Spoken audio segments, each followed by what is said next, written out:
Hello! Today I will show you how to quickly and easily fix this damaged JBL Quantum 800 microphone. Take some super glue and carefully apply it to the microphone housing. Then press the parts together firmly. Secure it with a clamp until the glue dries completely.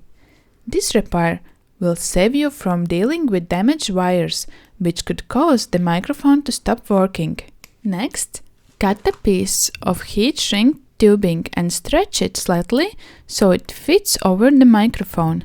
Then attach it, but make sure the tubing doesn't cover the microphone holes, otherwise the mic won't be able to pick up sound properly. As a nice upgrade, you can also add a foam filter to the microphone. I hope this video was helpful. If you have any questions, feel free to leave them in the comments below.